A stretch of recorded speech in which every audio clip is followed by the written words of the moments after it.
ओम शांति। आज बाबा की 31 जनवरी 2023 की मुरली।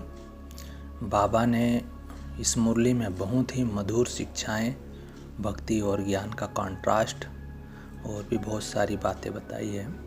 हम देखेंगे बाबा ने कहा है कि तुमको बैठकर बाबा ने अपना परिचय दिया है खुद आकर।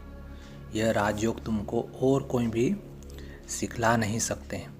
बाप ने ही पहले योग सिखाया था और आप फिर सिखला रहे हैं, जिससे तुम फिर राजाओं का राजा बनेंगे और कोई स्वर्ग का मालिक बना नहीं सकता है। मैं तुम्हारा बाप आया हूँ। बाबा अभी आए हुए हैं फिर से तुमको राजयोग सिखलाने के लिए।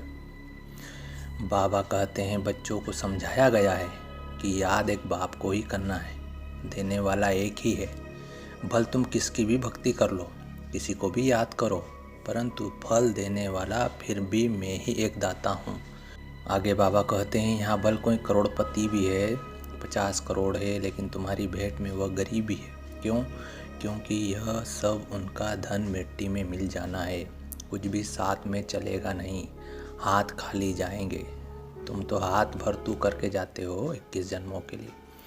अभी तुम राजयोग सीख रहे हो, फिर सतयुग में आकर बाबा कहते हैं राज्य करेंगे। बाबा क्या कहते हैं कि भक्ति मार्ग में मैं ही मदद करता हूँ, दाता मैं ही हूँ ना, चाहे लक्ष्मी की पूजा करो या किसी की भी। अब बाबा कहते हैं वह तो है पत्थर की मूर्तियाँ, अब वह क्या देगी? देना फिर भी मुझे ही पड़ता है और साक्षात्कार भी मैं ही कराता हूँ। भक्ति मार्ग में भी माना जो जिस भावना से याद करता है भगवान को, बाबा को, उनको साक्षात्कार और भावना का भाड़ा देना पड़ता है। आगे बाबा कहते हैं कि लक्ष्मी नारायण को भी 84 जन्म लेकर रजो तमो में आना पड़ता है, जबकि वह भी चक्र में आते हैं। तो फिर बाबा कहते बुद्ध आदि वापस निर्वाण धाम में कैसे जा सकते हैं? फिर कोई तो कह देते हैं कृष्ण सर्वव्यापी है, जिधर देखो कृष्ण ही कृष्ण। राम के भगत कहेंगे जिधर देखो राम ही राम, राधे ही राधे, राधे हाजिरो हाजूर है, तेरे में मेरे में राधे ही राधे।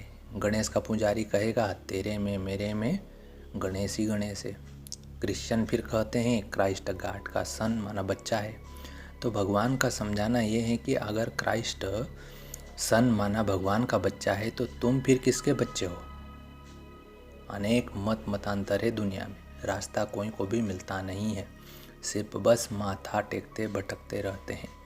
मुक्ति और जीवन मुक्ति भगवान ही देंगे ना, जिससे हम क्या मांगे? बाबा कहते हैं कि देखो मुक्ति और जीवन मुक्ति भगवान ही देंगे ना, फिर उनसे हम क्या मांगे? और कोई को पता ही नहीं है। आगे बाबा कहते हैं बाप समझाते हैं सिकिलदे बच्चे, मुझ बाप की श्रीमत पर चलकर श्रेष्ठ बनो।